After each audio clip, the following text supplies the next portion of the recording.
Hello, welcome to the Parenting Program Show. I am your host, Jeremy, the Kung Fu Guy.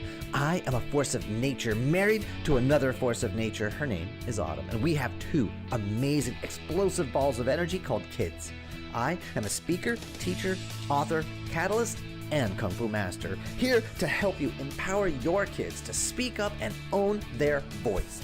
We're going to unlock and remove the chains of childhood that seem to hold us from our destiny with the tools to have inner strength, confidence to speak up, be heard, and be understood.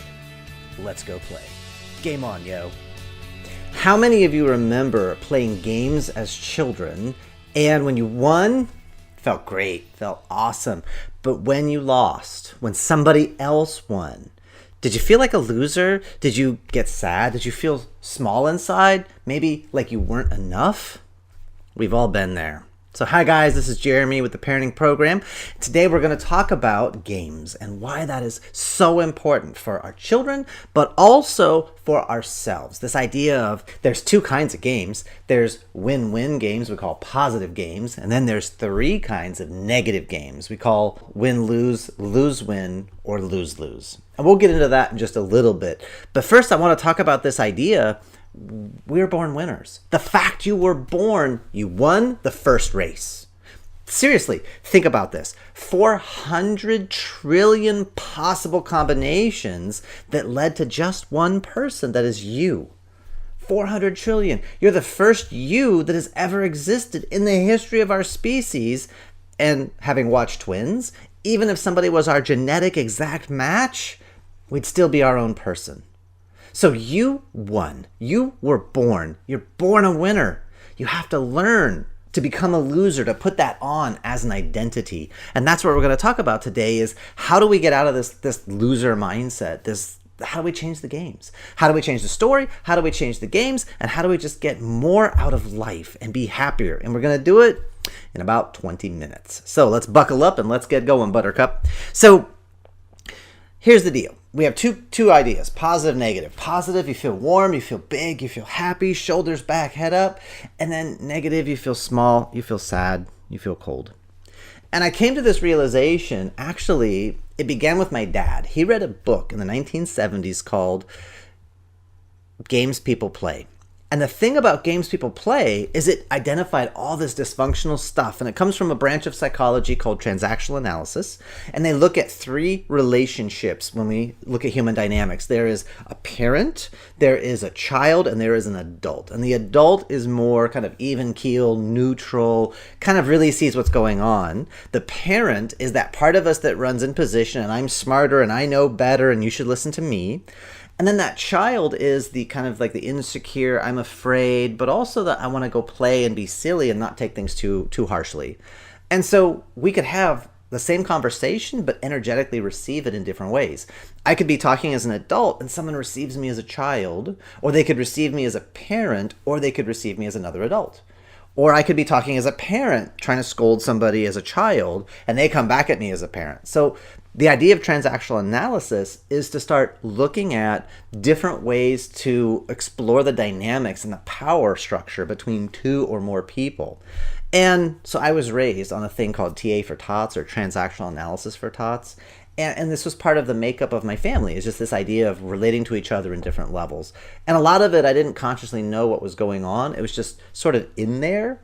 And then I read the book later as an adult and was like, oh my gosh, now I understand more. Because the book identifies all these different dysfunctional games and how to break the game, but not how to replace it with something positive.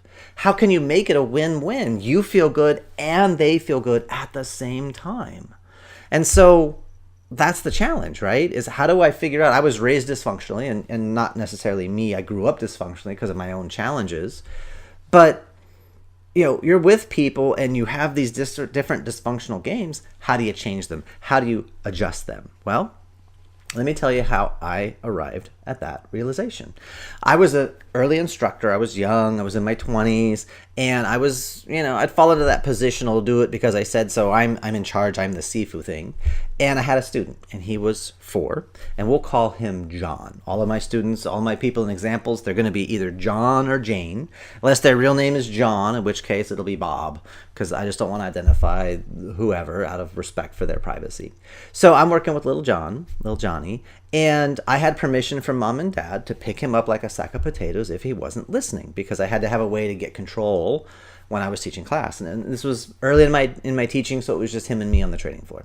And he wasn't listening. And we had a 1,800 square foot training floor for a little tiny 4-year-old, and he's running around like crazy. And I'll say this, and he'll just laugh and run.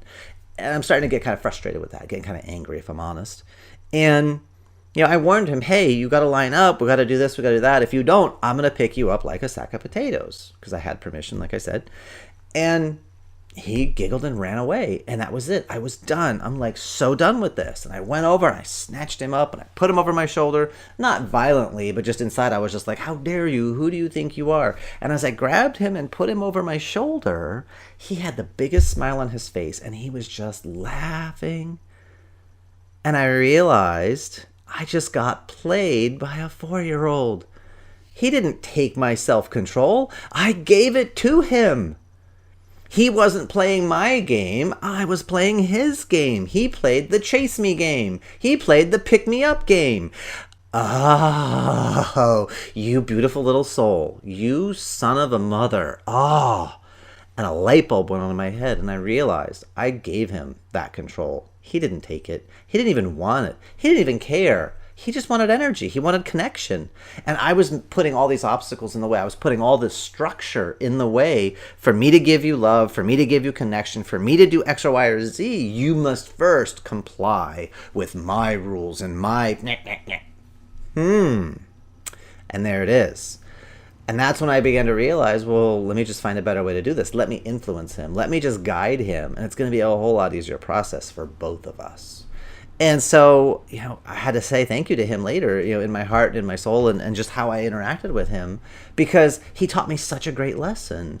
I had been playing the I'm in charge game. And that's a horrible game to play with little kids, especially 4-year-olds who don't want to listen because they've got this giant floor that they want to run around and play in.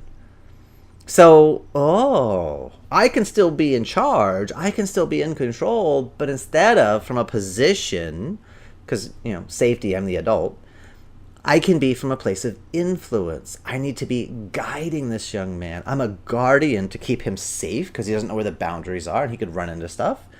But my job is to guide him and to increase his awareness, increase his ability to choose for himself. Aha! That made life a whole lot easier. And then I had another opportunity with another young man, also coincidentally named John. Crazy. And coincidentally, this is another 4-year-old. And in my old school, we used to have an area on the training floor where we had to put together puzzle mats, take apart puzzle mats. And there's interlocking safety for us to train on. And so I'm trying to get the lines put together, and I've got a row of 4, and he's got a row of 3. And he's standing on the row of 3 as I'm trying to move it, and it's just not going anywhere. And he's trying to pull the row of 4. And I call out his name. I'm like, hey, John, can you step over the other pad? No reaction. Still focused. I'm saying, hey, John, the other pad, can you step? No reaction. Now, I have a choice. I can get louder. I can get angry because he's not listening to me. He's disrespectful. He's this. That's just this whole big story I'm creating. He's just focused on something different than what I'm focused on. So realizing this and remembering he can't have my self-control, because with the guy, the sack of potatoes, John, that young man, I made the decision never to allow a 4-year-old or anybody really to have my self-control. So now is a good time to test it, because this is a couple weeks later. And I said, hey, John, and I came over next to him. I'm like, hey, John, what do you think is easier? Do you think it's easier to move the 4 big heavy pads or the 3 light little pads? And he stopped what he was doing, and he looked, and he went, the 3 little pads? And I said, you're exactly right. Can you step on the other side with me on top of these 4, and then we'll move the 3 together as a team? And he was like, sure. And I was like, awesome, dude. And then we moved it, and I was like, wow, you're so strong and so helpful, and you're such a great listener. Thank you. High five. I'm proud of you. And he lit up, and he was so proud of himself for listening and being helpful. So what I encourage you to do is start to think about what's going on with the energy flow between you and other people. Because the truth is, human beings are born to play games, and we are wired to win the games we play. If you're playing a game that you can't win, then you'll switch games. Instead of playing the I'm a winner game, you'll play the I'm a loser game, and you'll like tear yourself apart and say bad things about yourself and go in the garden, throw dirt on your head, eat worms, rip your clothes, whatever the case. You're going to be the best poor me'er that ever existed in the history of our species. Congratulations. So we're going to play these games. What are we going to do about it? Right? You can choose. You can choose what you send out. You can choose what you get back. You can choose how you show up. So this is really this idea about playing these games. You have to make the decision to pivot because we as adults, we're more aware. Now, when I'm coaching teenagers, a lot of times, I'll tell the teenagers they have to be the one to pivot simply because they're more flexible. Think about it. Your parents are a little bit older than you, right? Yeah. Great. So you know how to change and adapt. You're more flexible because you've had less time being you than they have being them. So they have a way that works and they know what it does. It doesn't work great all the time. But you're going to notice this and you're going to be able to adapt quicker. So the same I'm going to offer you too. Now that you're listening to this podcast, you're getting these ideas, you have the ability to pivot quicker too. So this is important because we're going to play. Do you want your kids to feel small, sad, and cold? Do you like feeling small, sad, and cold? Do you like yelling at your kids and having to slam your hand down and drop the hammer and, nail them to the wall or whatever the thing, all these different metaphors that parents have for I'm angry and I'm at my breaking point and this is not okay. Do you like that game? Or do you want to play a different game? Because the cool thing is, with new awareness, it's like I give you a key, you can open new doors. And then you can walk through those new doors. Because if you don't know something's possible, you're not going to play that game. But once you see it's possible, you could change. So people ask me, wow, you're so good with this, that, and the other. How do you handle these kids? How do you not get upset? Easy. I just choose to play a I'm in control of me game versus a you control me game. To make that decision. And I realize when I'm ticking the wrong direction, I'm ticking towards giving you my self-control, I can pull back. I can step sideways. I can laugh at myself. I give myself permission to get out of that conversation. Does that make sense, ladies and gentlemen?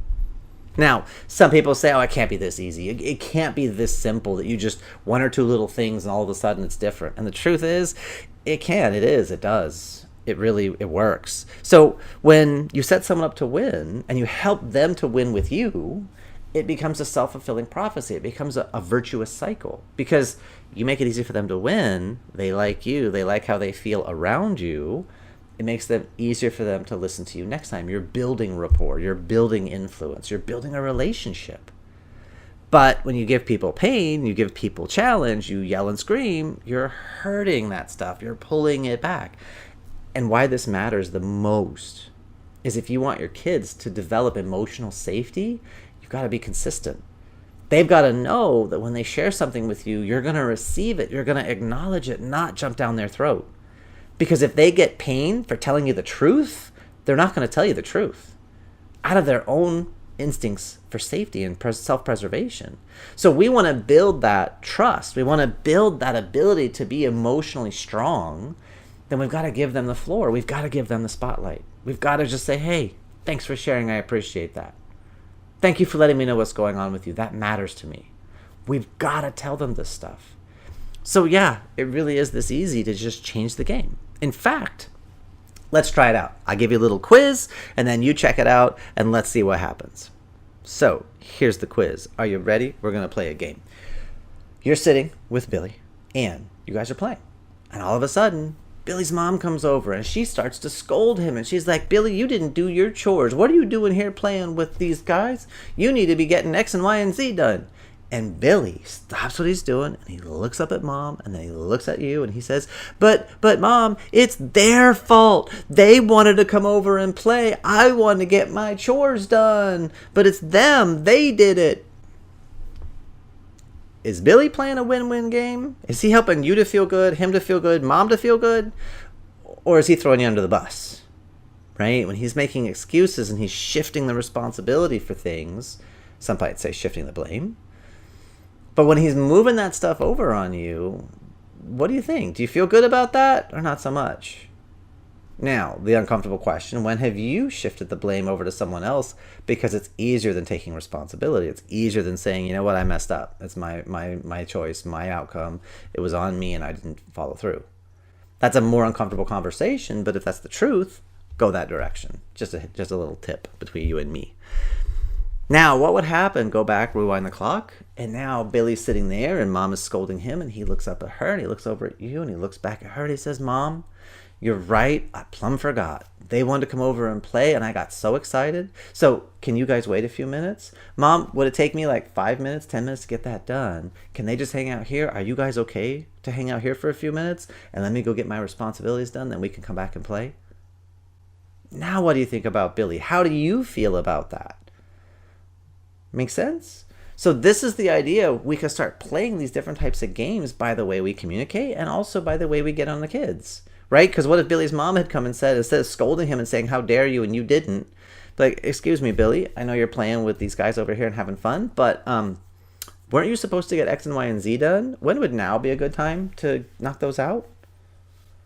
Right? Because now I'm drawing his attention to a thing. Or if it's not that big of a deal, say, hey, Billy, I know you're playing right now, but before dinner, you need to get this and this done. Remember we had an agreement? And we'll talk about that later. You're not in trouble with me right now. But I just want to let you know we got to make sure we handle our responsibilities. Because I'm going to make dinner, right? And you like dinner. I like cooking. We all like eating. So I handle my stuff. What do you need to be doing for your stuff? Thank you, sir. I appreciate that. High five. And then moving on. So we can change these dynamics just by changing the language a little bit and by changing our outcome. Okay? So now, if it's okay with you, I would like to give you a couple of little tips. So number one, first thing, start paying attention to what you're feeling and what your kids are feeling. Notice that stuff. You'll see people are sitting up like this, and this is where it's helpful if you guys are watching the YouTube version of the podcast versus the audio version, but people sit up nice and tall, shoulders back. They look solid. They look strong. You could even tap yourself and be like, oh yeah, I feel good. But when someone's feelings are hurt, you'll notice there's a little drop. There's a little, just a tiny little, it's almost like 2 millimeter almost, but it's like, oh. You'll see that, oh, that softness in their chest, that collapse. That means they got hit internally. They're like, oh, they feel bad, right? You'll see the brows come down, the head drop, the eyes will go towards the floor. They're going into their emotional systems, but they're starting to make themselves smaller. They're starting to submit to the moment, and they're not feeling good. So notice that stuff and be like, hey, wait, eyes up here, please. Because when, especially younger people being shorter than us, when we're like eyes up here, they have to look up. That starts to raise their chest, and it gets that energy back into them and brings more vitality back in. So that's the first thing, is pay attention to what your kids are feeling. If they drop down, and if I'm honest, when I went back and thought about when I went to grab John, who made me, I gave him my self-control. In that moment before I grabbed him, I could tell, yeah, I did. I dropped. I was like, oh, man. And then I went in emotion. It's like, oh, I triggered myself, that emotion. Versus if I had just smiled and been like, man, this kid has a lot of energy. I can respect that. So pay attention first thing to the emotion. Watch it, feel it. Number two, just start to identify the games you're playing. Are you guys playing win-win? I feel good, you feel good? Or are we starting to play negative games, which is lose-win, I feel bad, but you feel good. Win-lose, which is where I feel good, but you feel bad. Or lose-lose, where we all feel bad. Yay! So what game do you want to play? Start to notice that and go, wait a minute, where's this coming from? Why do I need to be right? Why do I need to be standing on this place and putting this forward? What's more important to me, right? Do I want to really steamroll my kids, my spouse, my customers, my clients, my boss? Do I want to steamroll people to force them to my way of, or can I be more creative? Can I create a way for them to breathe and me to breathe at the same time? And next is, look at how you reward each other for playing your reindeer games. When your kids are looking you in the eyes. That's right, you better look at me in the eyes. Or, dude, I love when you look me in the eyes. You look so strong, high five. It lets me know that I'm being heard. I feel so heard when you pay attention with your, listening with your nose, right? Sorry, my nose was killing me and I just was trying to ignore it as long as I could. I'm back. Another thing you can do is think about how you reward compliance or how you reward them playing your reindeer games. You could give them money. You could give them time. But I will tell you, people who have all the money they could ever want, acknowledgement in front of a peer group is massive, right? General Napoleon once said, I can accomplish more with bits of fabric than others can with pounds of gold. And it was this idea of recognition among a peer group saying, oh, I did a great job. Oh, I'm being a good example in front of people that matter to me. That's huge because it really reinforces that internal sense of self, getting that acknowledgement, I did right and other people are noticing, and that's going to build that internal power. Again, creating that emotional safety, creating that self-esteem, that sense that what I do matters because it's being acknowledged by the peer group, the people that matter to me.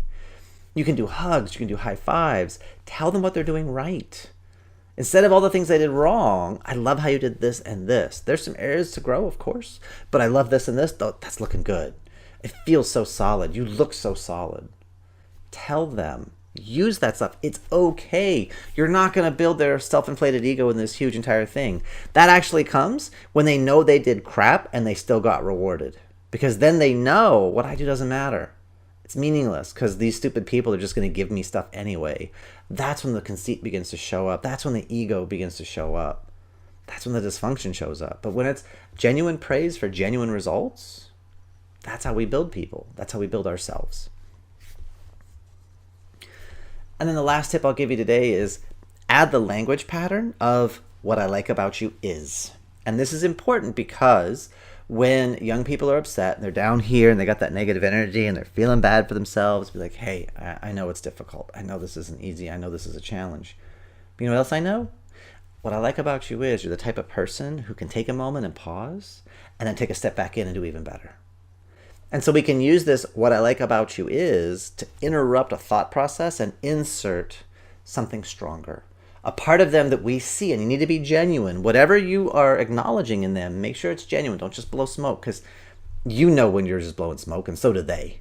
So don't lie to them. Don't pad this stuff. Be genuine in your praise, but remind them of their stronger capabilities, right?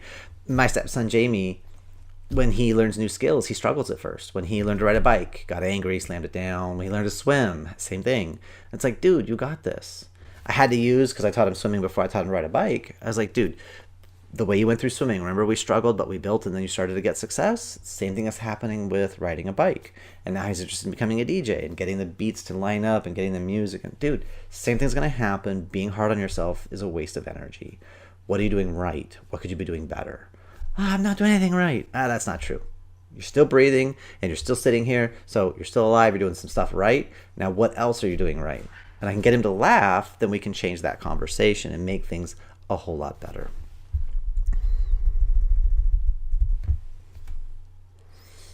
All right, so to recap today, we talked about this idea of win-win games. You feel good, I feel good. That's a win-win. That's a positive game. Negative, you feel bad, or I feel bad, or we both feel bad. Those are called lose-lose games. So which one do you want to play? Win-win or win-lose, right? And we talked about the idea of adding a language track, adding acknowledgement, telling people what they're doing right, giving them positive energy, rewarding them, not always with money, but rewarding them with your words, with your time, your attention.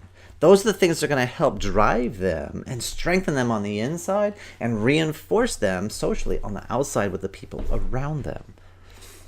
And so today I want to leave you with a final thought. This is actually a quote from the comedian Lily Tomlin, and she had some great stuff that she said. And one of my favorites from her is, the trouble with winning in the rat race is you're still a rat.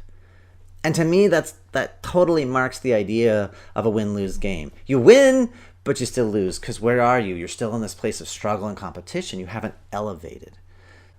So you guys make it an outstanding day. I am Jeremy Roadruck, the Kung Fu Guy, here to help you empower your children to speak up and own their voice. And this has been the Parenting Program podcast. Thank you for your time, and I will see you when I see you. Bye.